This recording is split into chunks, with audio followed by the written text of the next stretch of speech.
ప్రస్తుతం హోమ్ యాక్సెసరీస్కి, షాపింగ్కి, ఫుడ్ కోసం అని చెప్పి సెపరేట్గా మనం షాపింగ్ చేస్తూ ఉంటాం కదా. ఇలా కాకుండా అన్నీ ఒకే చోట దొరికితే ఎంత బాగుంటుందో. దీనివల్ల అసలు మన టైం కూడా వేస్ట్ అవ్వదు. ఇలా మీ టైం అండ్ ఎనర్జీని సేవ్ చేయడానికి వచ్చేసింది వాల్యూ జోన్ హైపర్ మార్ట్. ఇక్కడ 365 డేస్ బోల్డ్ అని ఆఫర్లు. ఈ కార్యక్రమాన్ని సమర్పిస్తున్న వారు వాల్యూ జోన్ హైపర్ మార్ట్. నమస్కారం, వెల్కమ్ టు సుమన్ టీవీ. నేను గీతాంజలి. ప్రస్తుతం మనతో పాటు లలిత అమ్మవారి ఉపాసకురాలు లలిత పరివార్ అనేటువంటి ఒక సంఘాన్ని స్థాపించి ఎంతో మందికి లలితా సహస్రనామం అలాగే విష్ణు సహస్రనామాన్ని ఆన్లైన్లో ఉచితంగా నేర్పిస్తూ ఉన్నారు అరుణ పేరి అమ్మగారు. వారు ప్రస్తుతం మనతో పాటు ఉన్నారు, వారితో మాట్లాడదాం. అమ్మ నమస్కారం. నమస్తే అమ్మ. శ్రీమాత్రే నమః. శ్రీమాత్రే నమః. చాలా సంతోషం మిమ్మల్ని కలవటం, మాట్లాడటం. అమ్మ, చాలా మందికి ఏమన్నా అనారోగ్య సమస్యలు వచ్చినా, లేకపోతే వాళ్ళ ఇంట్లో ఏమన్నా ఇబ్బందులున్నా, అనుకోని పరిస్థితులు ఎదురైనా లలిత ఉపాసన చేసిన, లలిత అమ్మవారి ఆ సహస్రనామాలు చదివినా ఖచ్చితంగా ఆవిడ ఒక మార్గం చూపిస్తుంది అని నేను విన్నాను. ఇది ఎలా సాధ్యం? ఏ రకంగా ఎలా చదవాలి? అమ్మవారిని ఎలా కీర్తించాలి? ఎందుకంటే 1000 నామాలు ఉంటాయి. అన్ని నామాలు చదవాలా, లేకుంటే కొన్ని మాత్రం పఠిస్తే చాలా? ప్రత్యేకించి అనారోగ్యంతో ఉన్న వాళ్ళకి వివరించండి. తప్పకుండానమ్మా, చాలా మంచి ప్రశ్న వేశారు. ఈ రోజుల్లో చాలా అవసరము.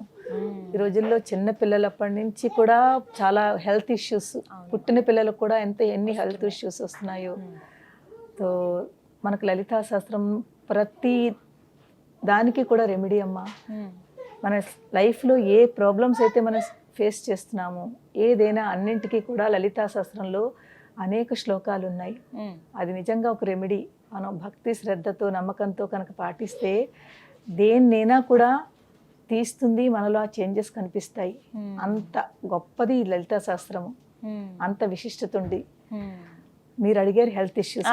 అనారోగ్యం ఉన్నప్పుడు ఎటువంటి నామాలు అమ్మవారిని మేము చదువుకోవాలి, పఠించాలి, వివరించండి. లలితా శాస్త్రంలోనమ్మా సర్వ వ్యాధి ప్రశమని, సర్వ మృత్యు నివారిణి అని ఒక నామం ఉంది. ఇది 112వ శ్లోకంలో సెకండ్ లైన్ ఉంటుంది చూడండి. 112వ 112లో సర్వ వ్యాధి ప్రశమని, సర్వ మృత్యు నివారిణి. ఇది చాలా అద్భుతమైన మంత్రం అమ్మ. ఇది నామము. అదే కనుక మనం మంత్రంగా తీసుకుంటే ఇది ఒక మంత్రం. దీనికి లాస్ట్ లో యై నమః ఒక్కటి యాడ్ చేయాలి. సర్వ మృత్యు నివారిణి యై నమః. సర్వ వ్యాధి ప్రశమని, సర్వ మృత్యు నివారిణి యై నమః.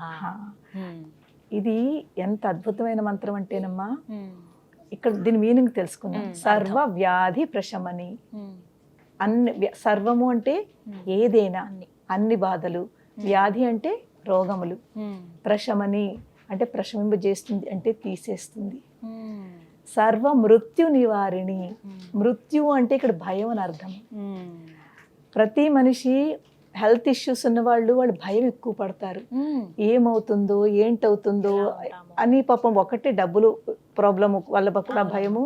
అలాగే తగ్గుతుందో తగ్గదో, పిల్లలు ఉన్నారు, పెద్దవాళ్ళు, ఏం చేయాలి, ఎలా ఉంటారు, దీంతో ఈ భయంతో వాళ్ళ రోగం ఇంకా పెంచుకుంటున్నారు. కానీ ఆ భయం కూడా సహజం. పాపం భయమే సగం మనిషిని చంపేస్తోంది. సో మనకున్న ప్రాబ్లం ఎంత అయితే ఈ భయము ఆ ప్రాబ్లం అంత పెద్ద చేస్తుంది. సో ఆ భయాన్ని తీసేస్తుంది. సర్వ మృత్యు నివారిణి. నివారిణి అంటే తీసేస్తుంది. ఎప్పుడైతే మనం అమ్మవారిని భక్తి, శ్రద్ధతో, నమ్మకంతో మనం ఈ నామం కనుక చదివితే మనలో ఉన్న భయాన్ని తీసేస్తుంది, మన రోగాలని పూర్తి నివారణ చేస్తుంది. అంత గొప్ప మంత్రము, నామము ఈ లలితా శాస్త్రంలో ఉంది. కానీ ఇక్కడ ఏంటంటే రోగములు, హెల్త్ ఇష్యూస్. ఆ హెల్త్ ఇష్యూస్ రావడానికి కూడా చాలా కారణాలు ఉంటాయమ్మా. ఒకటి నార్మల్గా మన హెల్త్, మన లైఫ్ స్టైల్. మ్యాక్సిమం రోగాలు కూడా లైఫ్ స్టైల్ చేంజ్ మూలంగానే వస్తున్నాయమ్మా. యంగ్గా చక్కగా ఉన్న వాళ్ళందరూ కూడా చాలా హెల్త్ ఇష్యూస్తో బాధపడుతున్నారు. ఎందుకంటే వాళ్ళ లైఫ్ స్టైల్ సరిగ్గా ఉండదు. ఏదో ఒక ప్రాబ్లం ఉంటుంది. అవును, ఏదో ఒక ప్రాబ్లం ఉంటుంది. రోగాలకి ఇంకొక మెయిన్ కారణం స్ట్రెస్. ఈ స్ట్రెస్ ఎక్కువ ఎవరికైతే ఉంటుందో వాళ్ళు బాడీలో నెగిటివిటీ వెళ్తుంది కదమ్మా. రోగాలు ఎప్పుడు వస్తాయి? మన లోపల ఇమ్యూనిటీ సరిగ్గా లేకుండా, అది మన పల్స్ అవన్నీ యాక్టివేట్ సరిగ్గా లేకపోతే కదా ఎక్కడో నొప్పులనో, ప్రాబ్లంలనో, రోగాలనో, లేకపోతే జ్వరమనో ఇవన్నీ వస్తున్నాయంటే లోపల ఏదో మనకి ప్రాబ్లంగా ఉంది, అంటే సరిగ్గా పనిచేయట్లేదు. దాని గురించి వస్తున్నాయి. సో ఈ రాకుండా ఉండడానికి మనం కొంచెం కొత్త హెల్త్ బాగుండాలి అంటే భోజనం అది సరిగ్గా ఉండాలి. సాత్విక భోజనం చేస్తే చాలా మంచిది. తర్వాత మనము టైం టు టైం భోజనం కూడా టైం టు టైం చేసిన వాళ్ళకి కాస్త హెల్త్ బాగుంటుంది. ప్లస్ మన ఆలోచనలు, మనం బుర్రను పాడు చేసుకుంటాం కదమ్మా. చాలా మంది హెడేక్తో, ఎంతమంది సివియర్ హెడేక్తో బాధపడుతున్నారు. ఎవరిని చూసినా కూడా వాళ్ళు అంటారు మాకు ఎలాంటి ఆలోచనలు మేము ఆపుకోలేకుండా ఉంటాము. స్ట్రెస్ అంతా ఇక్కడ పెట్టుకున్నారమ్మా. పెట్టుకుని అదే అదే అదే అదే ఆలోచిస్తుంటే ఇప్పుడు చూడండి, నెగిటివ్ పాజిటివ్, అది మన ఎనర్జీ అనుకోండి. నెగిటివ్ ఎనర్జీ పాజిటివ్ రెండు ఉన్నాయి కదా. నెగిటివ్ ఎనర్జీలో అందరూ 90% అందరూ నెగిటివ్ ఎనర్జీలో ఉంటున్నాము. ఆ నెగిటివ్ ఎనర్జీ మనం దాన్ని పెంచుకుంటున్నాము. ఎంత ఉంటుంది అది ఉంటూ ఉంటూ దాన్ని ఆలోచిస్తూ పెంచుకుంటున్నాము. మన చేతుల్లోనే ఉంది, అసలు మన చేతుల్లోనే ఉంది, కానీ ఎక్కువ ఆలోచించేసి పాడు చేసుకుంటున్నాము. సో అలాగే పాజిటివ్, ఇప్పుడు ఈ పాజిటివ్ ఎనర్జీ అంటే ఒకవేళ మనకి ప్రాబ్లం ఉంది, బాధ ఉంది, కష్టం ఉంది, దానిని మనం పాజిటివ్గా ఇవాళ వచ్చింది కదా ఈ కష్టము, దాన్ని ప్రయత్నం చేద్దాము, దాని నుంచి మనం ఎలా బయటపడదామా, ఆ బాధ ఎలా తీరుతుందా. బాధ ఉంది కానీ బాధ ఎందుకు ఇలా అనుకుంటే అది ఎక్కువ అవుతుంది మీకు. ఏం పర్వాలేదు, ఈ బాధ ఇవాళ ఉంది కదా, దాన్ని మనం ఎలాగ బయటకు పడదామా దాని నుంచి అని ఆలోచన పాజిటివ్గా ఆలోచించండి. ఆ బాధను మర్చిపోయేలాగా మీరు కాస్త ఏదో ఒకటి స్పిరిచువల్లో శ్లోకం కానీ మంత్రం కానీ, లేకపోతే మంచి మీకు హ్యాపీనెస్ ఇచ్చేది. కొంతమందికి డ్యాన్స్ అంటే ఇష్టం ఉంటుంది, కొంతమందికి పాటలు అంటే సంగీతం అంటే ఇష్టము. మీ స్ట్రెస్ని రిలీఫ్ చేసుకోవాలి అంటే ఒకటి స్పిరిచువల్గా ఉండండి. ఒకవేళ అందులో కుదరదు అంటే కొంచెం పాటలు, సంగీతము, లేకపోతే డ్యాన్సు, దీంతో కూడా మీరు స్ట్రెస్ రిలీఫ్ ఉంటారు. ఈ బాధలు ఉన్నప్పుడు కూడా, హెల్త్ ఇష్యూస్ ఉన్నప్పుడు కూడా వాళ్ళు ఆ హెల్త్ను ఎక్కువ పట్టుకోకుండా, ఏ బాధ ఉందో దాన్ని తలుచుకోకండి. వచ్చింది ఉంటోంది, దాన్ని తలుచుకుంటే మీ బాధ ఎక్కువ అవుతుంది. దాన్నే తలుచుకుంటుంటే మీరు డౌన్కి వెళుతున్నారు. దాన్ని తలుచుకోకుండా మీరు యాక్టివ్గా ఉండండి, ఎంగేజ్గా ఉండండి. మనని మనం ఎంగేజ్గా ఉంచుకోవాలి మంచి పనులతోటి. ఆ ఎంగేజ్గా ఉంటే మీ బాధను మర్చిపోతారు. ఒక విషయం చెప్పనా ఇక్కడ మీకు. ఇప్పుడు మనకి ఒక 2 days ముందు చాలా పెద్ద యాక్సిడెంట్ అయ్యి ఒక పెద్ద కొంచెం దెబ్బ తగిలింది చేతి మీదో కాలు మీదో. ఆ 2 రోజులు చాలా బాధపడిపోతున్నాం, అయ్యో ఇంత పెద్ద దెబ్బ అని. ఇంకో 2 రోజుల తర్వాత మళ్ళీ పెద్ద యాక్సిడెంట్ అయ్యి ఇంకోటి ఏదో పెద్ద దెబ్బ తగిలింది. ఈ బాధను మర్చిపోతాం. దానికన్నా ఇది ఎక్కువ ఉంది అని అంటున్నాను. ఇది మర్చిపోతాము, దాన్ని పట్టుకుంటాము. అలాగే మనం కూడా మనకి ఏ బాధలైతే ఉందో దాన్ని మనం మర్చిపోవడానికి ప్రయత్నం చేయాలి. ఉంది అని అనుకోకూడదు, ఉన్నా కూడా లేదని అనుకోవాలి. నిన్ననే నేను ఎక్కడైతే ఉన్నానో మీరు చెప్తే చాలా ఆశ్చర్యపోతారు. లైవ్ ఎగ్జాంపుల్, ఇక్కడ హైదరాబాద్లోనే ఉంటూ ట్రీట్మెంట్ జరుగుతోంది. ఆ పేరు అది చెప్పను నేను. ఆస్ట్రేలియాలో ఉంటారు వాళ్ళు. ఆస్ట్రేలియాలో ఉంటారు. అమ్మాయి చాలా 40 years అమ్మాయి, క్యాన్సర్, చాలా అంటే లాస్ట్ స్టేజ్ క్యాన్సర్ అమ్మాయి. అక్కడ డాక్టర్స్ గివప్ ఇచ్చారు, ఇంకా మీకు ఏం అవ్వదని చెప్పారు. ఇంకా అలా చెప్పిన తర్వాత వాళ్ళు ఇక్కడికి వచ్చారు, హైదరాబాదు. ఇక్కడికి వచ్చి ట్రీట్మెంట్ స్టార్ట్ చేశారు. ఎవరి ద్వారానో వాళ్ళకి తెలిసింది, ఇలా లలితా పరివార్ వాళ్ళు లలితా శాస్త్రం అది నేర్పుతున్నారు, బాగుంటుంది, చాలా బాగుంటుంది, మీకు మైండ్ ఫ్రెష్గా ఉంటుంది, మీరు జాయిన్ అవ్వండి అని. తను ఎలాగో అలా పట్టుకుని జాయిన్ అయింది. క్లాసెస్ నావన్నీ వింటుంటే నేను ఒక దాంట్లో ఇలాగ మీనింగ్ చెప్తున్నాను కదా, చాలా మనసుకి అట్టుకుంది అనమాట. అమ్మాయి ఎంత బాగా చెప్తున్నారు అని తన బాధను మర్చిపోయి ఈ దీంట్లోకి వచ్చింది. అంటే ఇది ఆలోచించడం మొదలుపెట్టింది. చూడండి, అంత బాధలో ఉంది, ఆ స్టేజ్లో ఉంది, తన బాధను మర్చిపోతోంది. మర్చిపోయి దీన్ని ఎంత ఆనందం వస్తుంది కదమ్మా. ఒక పక్కన బాధ ఉన్నా దాన్ని డౌన్ చేస్తోంది ఈ సంతోషం. అప్పుడు తనకి అర్థమైందిట, తన ఇంట్లో ఇప్పుడు ఆ అమ్మాయి ధైర్యంగా ఉంది. ఎవరి ద్వారానో తెలిసింది నేను హైదరాబాద్ వస్తున్నానని. అంత అంటే తను ఏంటంటారు దాన్ని, ఇవి చేయించుకుంటోంది, థెరపీ ఉంటుంది కదా, రేడియేషన్ థెరపీ జరుగుతుంది. నిన్ననే తనకి థెరపీ ఉండాలి. థెరపీ అంటే చాలా బాధ ఉంటుంది, కిమో అంటారు కదా, కిమో ఇస్తున్నారు. ఆ చేయించుకున్నప్పుడు ఎంత బాధ ఉంటుందో. కానీ తనకి ఒక ఇదనమాట, ఎలాగైనా అమ్మ వచ్చారు, నేను వెళ్ళాలని. నాకు మా మెంటర్ ద్వారా తెలిసింది, అమ్మ తను మీ దగ్గరికి వస్తుందిటని. నేను వద్దన్నాను, అమ్మ తను కిమో చేయించుకుంటోంది, అస్సలు బాగోలేదు, నేను అమ్మాయి దగ్గరికి వెళ్తాను, అతను అమ్మాయి ఎక్కడుందో చెప్పండి, నేను వెళ్తాను అని చెప్తే తను అందిట లేదు, నేను అమ్మ దగ్గరికి వెళ్ళాలి, అమ్మ నా దగ్గరికి వద్దు, నేను అమ్మని దగ్గరికి వెళ్ళాలని తన పేరెంట్స్ తోటి తన హస్బెండ్ తోటి వచ్చింది. నిన్న వచ్చింది, వచ్చి కలిసింది. బాధ ఉంటుంది, ఒక బాబు ఒక పాప చిన్న పిల్లలు తనకి. తో కానీ తన ముఖంలో ఒక ధైర్యం చూశాను నేను. ఆ ధైర్యము స్పిరిచువల్లా వచ్చింది తనకి, భక్తితో ఉండి. ఇలాగే చూడండి, ఎవరిదైనా ఇప్పుడు మీరైనా నేనైనా లైఫ్ని ఎవ్వరు మనం జడ్జ్మెంట్ చేయలేము. మన లైఫ్ ఇంత ఉంది అని ఎవరు చెప్పగలరా? అసలు అది సాధ్యం కాదు, అది మన వాళ్ళ కాదు. మనం ఇంత అందంగా ఇప్పుడు మాట్లాడుతున్నామా, నవ్వుతూ ఉన్నామా, నెక్స్ట్ క్షణం ఎలా ఉంటుందో మనకేం తెలుసు? చెప్పలేము, ఎవరికి చెప్పలేము. తనకి నేను అదే అన్నాను, ఎవరిది లైఫ్ మనం ప్రిడిక్ట్ చేయలేము. అందు గురించి ఏది జరుగుతుంది, ఇలాగ ఎందుకు అయిపోతుంది అని బాధపడే కంట ఏది జరిగినా పర్వాలేదు అని మనము దానికి ప్రిపేర్ అయిపోయి ఏం పర్వాలేదు అని మనము దాన్ని ఆ నెగటివిటీ నుంచి బయటకు వస్తే తప్పకుండా పాజిటివిటీ ఎప్పుడైతే పెరిగిందో మీలో మీకు ఆ డాక్టర్లు ఏదైతే చెప్పారో దాన్ని కూడా మీరు క్రాస్ చేస్తారు, ఇంకా బాగుంటుంది మీకు అని చాలా మంచిగా చెప్పాను. ఇదే శ్లోకం నేను అమ్మాయికి ఇచ్చాను. సర్వవ్యాధి ప్రశమని సర్వమృత్యు నివారిణి అయిన మహా, ఈ శ్లోకం అమ్మాయికి ఇచ్చాను. తర్వాత అమ్మాయి ఇప్పుడు నేను అన్నాను, చూడండి అమ్మ, డాక్టర్లు అమ్మాయికి టైం కూడా ఇచ్చారు. కానీ నేను అన్నాను, లేదు, నాకు మీలో అది కనిపిస్తోంది, మీరు చాలా బాగుంటారు, మీరు చెయ్యండి, మన ప్రయత్నం మనం చేద్దాము, తర్వాత అమ్మవారు ఏం చేయాలో తను చూసుకుంటుంది.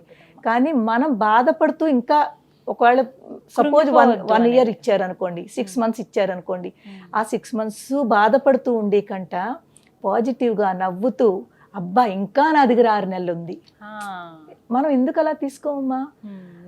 భయపడతాం కదా, భయమే కదా మెయిన్. ఇంకా నా దగ్గర ఇంకా 6 నెలలు ఉంది అలా అనుకోండి. అయ్యో ఓన్లీ 6 నెలలేనా అనుకునే బదులు 6 నెలలు ఉంది. మన పరీక్షిత్ మహారాజుని గుర్తు చేసుకోండి. మా పరీక్షితుల వారి దగ్గర 7 రోజులే ఉండాలి. ఆ 7 రోజులు పాజిటివ్ గా తీసుకుని భాగవతం అంతా విన్నారు, విని మోక్షానికి వెళ్ళారా లేదా? 7 రోజులు నా దగ్గర ఉందనుకున్నారా లేదా? ఓన్లీ అయ్యే నా దగ్గర 7 రోజులే ఉందని ఏడవలేదు కదా. ఎంత ధైర్యంగా ఉన్నారు అతను. అలాగా మనం కూడా మన జీవితంలో నెగిటివ్ గా ఆలోచించకుండా ఆ బ్యాడ్ పర్సన్ పాజిటివ్ లోకి తీసుకోండి. అప్పుడు మీ లైఫ్ ఇంకా బాగుంటుంది, ఆనందంగా ఉండగలుగుతారు. సో ప్రతి వాళ్ళకి ఈవెన్ ఈ శ్లోకం అమ్మ పాపం చిన్నపిల్లలు ఉంటారు, వాళ్ళు పలకలేరు కదా. అయితే ఈ శ్లోకం ఎన్నిసార్లు పఠించాలి, సమయము, ఇవి కూడా చెప్పండి. చాలా మంచిది. ఇప్పుడు ఈ సమయము పఠించడము మనకు ఒక మినిమం కూడా పెట్టుకోవచ్చును. అందరి దగ్గర టైం లేని వాళ్ళకి మినిమం 11 times 11 times మీరు ఈ శ్లోకం చదువుకుని ప్రతిరోజు చదువుకోవాలి. అదే కనుక చిన్న పిల్లలు చాలా పెద్దవాళ్ళు ఇది పఠించలేరు అనుకోండి, వాళ్ళ పక్కన కూర్చోండి. పక్కన కూర్చుని మనం చదువుతున్నది ఈ వైబ్రేషన్స్ వాళ్ళకి టచ్ అవ్వాలి, వాళ్ళ వినేలాగా, వాళ్ళ చెవుల్లో పడేలాగా. ఒకవేళ ఏ పోర్షన్ అంటే వాళ్ళకి చేతులు ప్రాబ్లమా, కాళ్ళు ప్రాబ్లమా, లేకపోతే ఇలాంటి ప్రాబ్లం ఉన్న వాళ్ళకి వాళ్ళ దగ్గర వెళ్ళి వాళ్ళు టచ్ చేయండి. ఈ మంత్రం చదువుతూ టచ్ చేయండి, వాళ్ళు ఆ పార్ట్ని టచ్ చేయండి. టచ్ చేస్తే ఈ వైబ్రేషన్స్ ఆ పార్ట్కి వెళ్ళి అది యాక్టివేట్ అవుతుంది. మంత్రానికి చాలా శక్తి ఉందమ్మా, కానీ ఈ జనరేషన్లో పిల్లలు వాళ్ళు కొంతమంది నమ్మరు. మంత్రానికి ఎంత శక్తి ఉందంటే అంత శక్తి ఉంది. మన పూర్వంలో ఋషులు మంత్రాలతోటే కదమ్మా ఎన్ని చేసేవారు. వాళ్ళు మంత్రాలకి నిజంగా యజ్ఞాలు చేసే మంత్రాలు చేస్తే కదా పూర్తి మన జరిగేటప్పుడు. ఆ మంత్రాలు ఒక మంత్రం అని తీసుకోవాలి, ఆ మంత్రంలో ఇంత శక్తి ఉందని నమ్మాలి, నమ్మిన తర్వాత చెయ్యాలి. 1 రోజు 2 రోజులు చేసినాక ఏం అవ్వట్లేదంటే అవదమ్మా మీకు. కొన్నాళ్ళు మీరు ఇది అలా చేస్తూ చేస్తూ చేస్తూ ఉంటే మీలో ముందు అందరికంటే ముందు ఆలోచన మారుతుంది. మనకి ఏం కావాలి చెప్పండి, మన ఆలోచన మార్చుకోవాలి.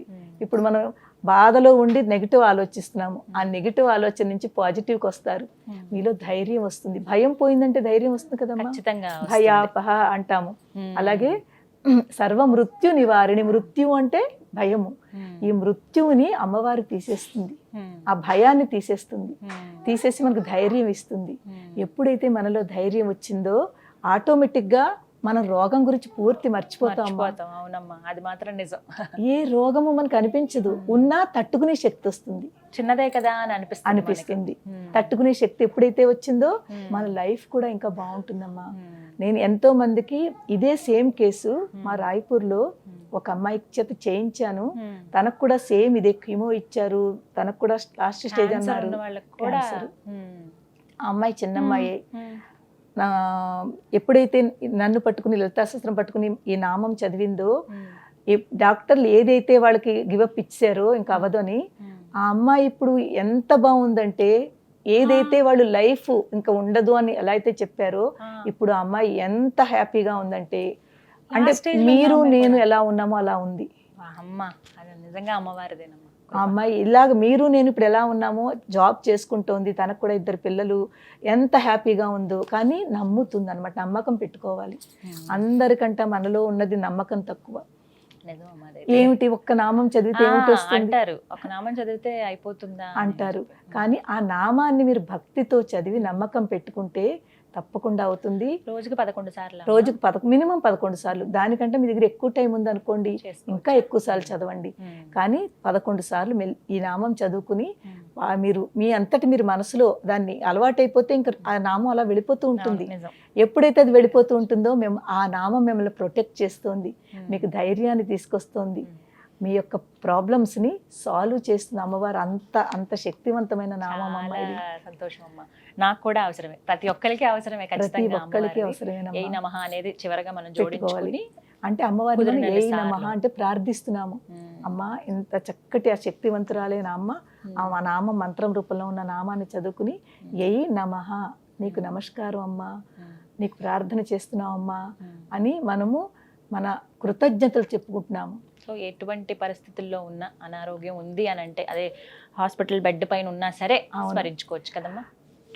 కరోనా టైంలో ఒక పేషెంట్ కోమాలోకి వెళ్ళిపోయింది, మన రాయపూర్ అమ్మాయి, పెద్ద ఆవిడను 50+ ఆవిడ కోమాలోకి వెళ్ళిపోయింది. ఎన్ని రోజులు కోమాలో ఉంది.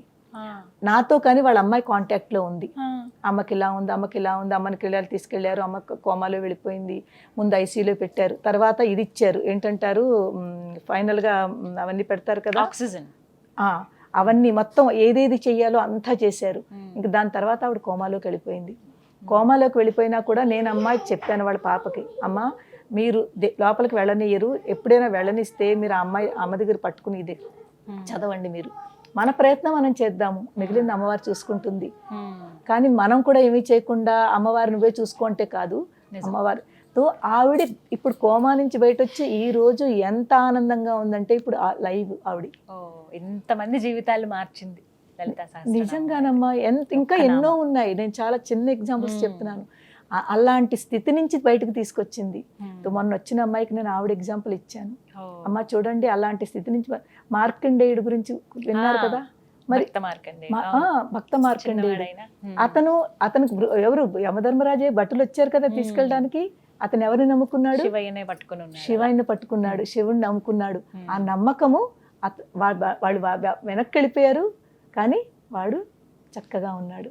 ఆ నమ్మకం మనలో కూడా ఉంటేనమ్మా మనం కూడా మన లైఫ్ని మనం పెంచుకోవచ్చును. దేలాగా అమ్మవారి యొక్క నామస్మరణ చేస్తూ. చాలా చక్కగా చెప్పారమ్మా.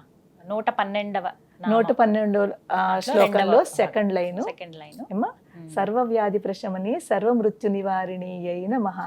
ఇది మినిమం 11 సార్లు, మాక్సిమం వాళ్ళ ఇష్టము, ఎప్పుడైనా సరే చదువుకోవచ్చు. చదువుకోవచ్చును. చాలా సంతోషం అమ్మా, ధన్యవాదాలు. శ్రీ మాత్రే నమః అమ్మా.